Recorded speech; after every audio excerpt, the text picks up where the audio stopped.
오늘은 출애굽기 2장 말씀입니다. 오늘도 주시는 말씀의 은혜가 우리 안에 넘치기를 원합니다.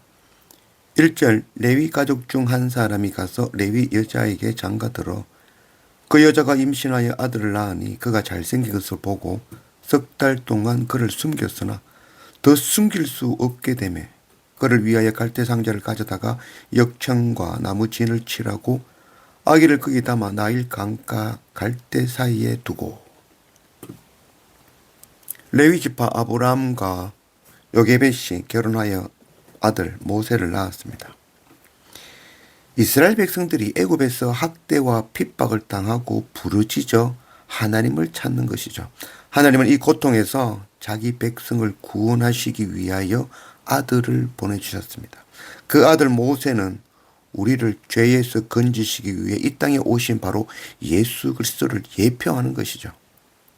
모세라는 뜻은 물에서 건지다라는 뜻이고 예수님의 그 예수라는 뜻은 죄에서 구원하다라는 뜻이죠.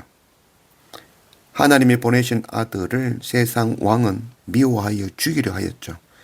역청과 나무진을 칠한 그 갈대 상자는 바로 노아의 가족을 살린 테바, 방주죠. 바로 예수 그리스도를 예표하는 것이죠.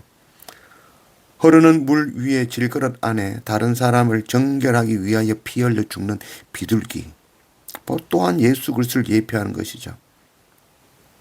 낮고 천한 사람의 몸을 입고 오신 인자, 바로 예수 그리스도, 베들레헴 구유에 누이신 바로 예수 그리스도를 예표하는 모습인 것입니다.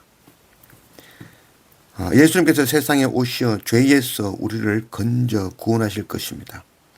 오늘 말씀에 보면 그가 잘생긴 것을 보고 할 때 이 잘이라는 것, 이건 히브리어로 토브죠. 토브라는 말은 바로 선하다, 선이라는 말이죠. 선하신 이는 오직 하나님 한 분이시죠. 이 토브는 하나님께서 천지를 창조하시고 보시기에 좋았더라 할 때도 그 동일하게 토브, 선하다, 좋다라고 하는 그 말씀인 것이죠. 선하신 분 오직 예수 그리스도이십니다.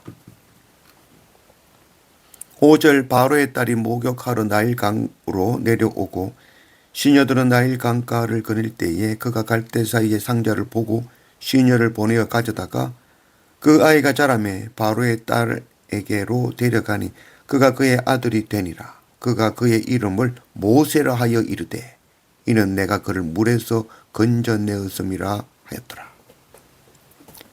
석 달 동안 숨겨왔던 모세를 역청과 나무진을 바른 그 바구니 테바에 담아 나일강에 띄워보냈습니다. 마침 바로의 공주가 목욕을 하려고 나일강에 나왔다가 모세를 발견하고 건져 자신이 키우기를 하고 그 어머니를 불러다가 젖을 먹이고 자기 아들로 삼았습니다. 목욕하려고 나온 여인은 정결한 여인, 결혼하지 아니한 공주, 바로 동정녀 마리아를 예표하는 말씀이죠. 건져내다라는 것은 모세는 세상의 죄에서 구원하시는 바로 예수님의 메타포인 것입니다. 성경은 어디를 읽어도 예수 그리스도를 나타내는 메타포로 구성되어져 있죠. 하나님의 말씀은 오실 예수 그리스도와 오신 예수 그리스도와 다시 오실 예수 그리스도에 관한 이야기인 것입니다. 11절 모세가 장성한 후에 한 분은 자기 형제들에게 나가서 그들이 고되게 노동하는 것을 보더니 어떤 애굽 사람이 한 히브리 사람 곧 자기 형제를 치는 것을 본지라. 좌우를 살펴 사람이 없음을 보고 그 애굽 사람을 쳐 죽여 모래 속에 감추니라. 바로가 이 일을 듣고 모세를 죽이고자 하여 찾는지라. 모세가 바로의 낯을 피하여 미디안 땅에 머물며 하루는 우물 곁에 앉았더라. 모세는 애굽 그 왕궁에서 세상의 모든 지식과 지혜를 배우고 장성하였습니다. 사도행전 7장 22절 모세가 애굽 사람의 모든 지혜를 배워 그의 말과 하는 일들이 능하더라. 나이가 40이 되매 그 형제 이스라엘 자손을 돌볼 생각이 나더니. 모세는 40년간 바로의 궁에서 세상 최고의 학문과 무술과 왕으로 배워야 되는 모든 것을 배우며 자랐죠. 그러나 그 세상에서 배운 학문은 자신의 힘으로, 자신의 방법, 자기 생각으로 일하는 것을 배운 것이죠. 세상은 그것을 지혜라고 이야기하지만 세상에서 배운 것으로는 결코 하나님의 일을 할 수는 없는 것이죠. 우리 자녀들이 이 세상의 학문을 배우려고 정말 많은 시간과 수고와 노력과 돈을 사용하지만 하나님의 일을 하려면 다시 그 세상의 학문을 씻어내어야만 되는 것이죠. 모세는 자라면서 자신의 친어머니 요게벳의 그 젖을 먹으며 자랐죠. 자신이 히브리이며 이스라엘의 백성이며 하나님을 섬기는 자라는 그 정체성으로 자란 것이죠. 오늘 말씀에 자신의 백성이 고통당하며 비참하고 억울한 대우를 당하는 모습을 봤다는 것이죠.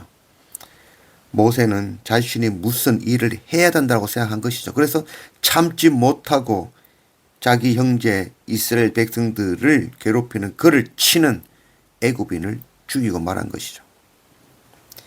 이는 단순히 애굽의 왕자가 애굽 사람 하나를 죽인 것이 아니라 히브리인 이스라엘 백성 그 왕자가 히브리인을 대표하는 애굽 왕 바로를 대적하는 그런 일이 되어지는 것이죠.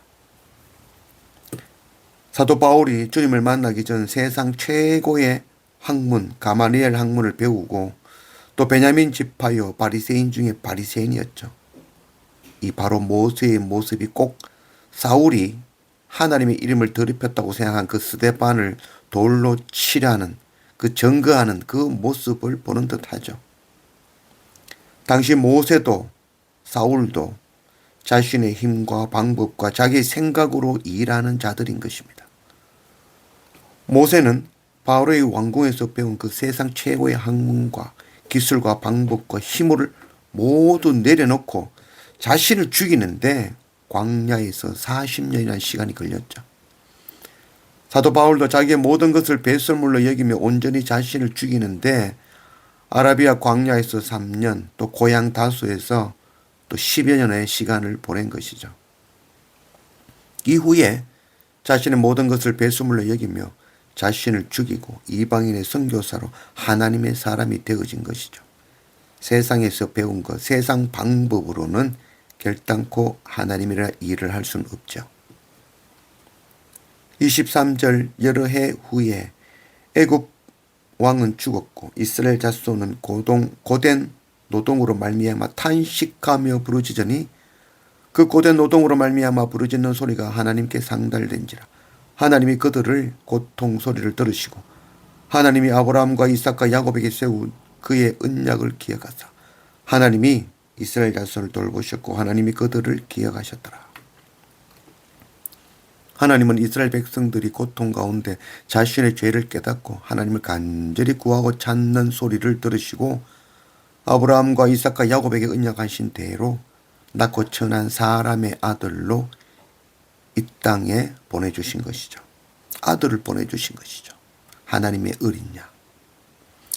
우리가 날마다 말씀과 예배로 엎드리며 날마다 주님을 구하고 만나는 그런 우리가 되기를 원합니다. 날마다 우리 가운데 주님 오시는 성탄의 삶을 살아가는 그런 우리가 되어지기를 원합니다. 그리고 우리가 만난 그 주님을 전하는 그 선교적 삶을 사는 그런 우리가 되기를 원합니다.